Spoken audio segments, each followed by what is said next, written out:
For Pacifica Radio, I'm Eileen Alfandary. Federal Judge Tanya Chutkan heard arguments about the potential next steps in the federal election subversion prosecution of Donald Trump. It's the first hearing since the U.S. Supreme Court narrowed the case by ruling that former presidents are entitled to broad immunity from criminal charges.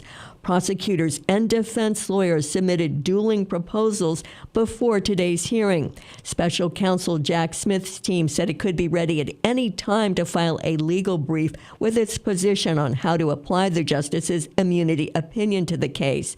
Trump's lawyers intend to file multiple motions to dismiss the case.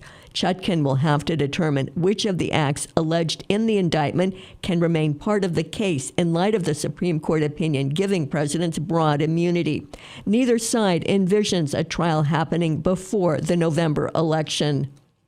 A 14-year-old boy will be charged as an adult in yesterday's school shooting at Appalachia High School in Georgia. 2 14-year-old students and 2 teachers died. The 9 people who were injured are expected to survive. The FBI said more than a year ago, tips about online posts threatening a school shooting led Georgia police to interview the then 13-year-old boy and his father, but investigators didn't have enough evidence for an arrest. According to the Regional Gun Violence Research Consortium, the U.S. makes up less than 5% of the global population, but has experienced 31% of global public mass shootings. Josh Sugarman is executive director of the Violence Policy Center. He said the U.S. is unique in children's access to guns. What we've seen, and not just in mass shootings, is that essentially there is a children's gun culture in America. And it ranges from parents who buy guns specifically for their children, children that access their family's guns, but perhaps most importantly, the fact that the gun industry itself has targeted children as a new market. This has occurred in the wake of the saturation of the primary mail market. And following a trail blazed by the tobacco industry, they have focused their efforts on children. Former Republican Congresswoman Liz Cheney has endorsed Kamala Harris for president. As a conservative, as someone who believes in and cares about the Constitution, I have thought deeply about this. And because of the danger that Donald Trump poses, not only am I not voting for Donald Trump, but I will be voting for Kamala Harris. Cheney co-chaired the House investigation into the January 6 insurrection and became a fierce Trump critic. She was ousted in her 2022 Republican primary in Wyoming as a result.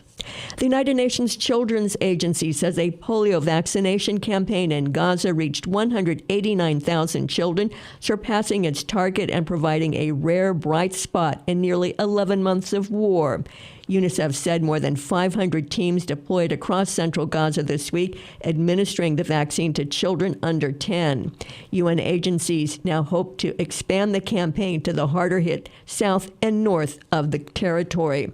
The campaign was launched after Gaza had its first reported case of polio in 25 years, a 10-month-old baby boy whose leg is now paralyzed.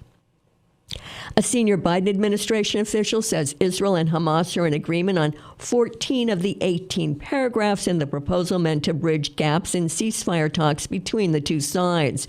The remaining differences are critical. Israeli Prime Minister Benjamin Netanyahu is insisting that Israeli troops maintain control of Gaza's southern border with Egypt. The two sides also differ on how many Palestinian prisoners would be released in exchange for the Israeli hostages held by Hamas. Gaza correspondent Rami al-Maghari spoke with war-weary residents who said they don't have much hope of a breakthrough. So everybody completely depressed. It's completely depressed. But we hope the agreement which is gonna issued by the American nowadays to finalize, or to cease fire or to finalize, the conflict between the Israelis and Palestinians here in Gaza. We hope the agreement, to come onto the table and to arrive into approval from the all parties. All the news is nonsense and is only a media show. Seriously, the United States is totally supporting Israel implicitly, And if it was serious about a ceasefire, it would have stopped the war long ago. We hope, God willing, that the news will bring some improvement for Palestinian living conditions. But Arabs are still weak, and neither Arabs nor Muslims are exerting pressure. So we are losing optimism. About 1,000 workers at a General Motors joint venture electric vehicle battery plant in Spring Hill, Tennessee, have joined the United Auto Workers Union. Workers are in for a big pay hike under terms of a UAW national contract negotiated last fall. Representation of the battery plant gives the UAW another foothold in U.S. southern states as it tries to organize non-union auto plants. I'm Eileen Alfandary for Pacifica Radio.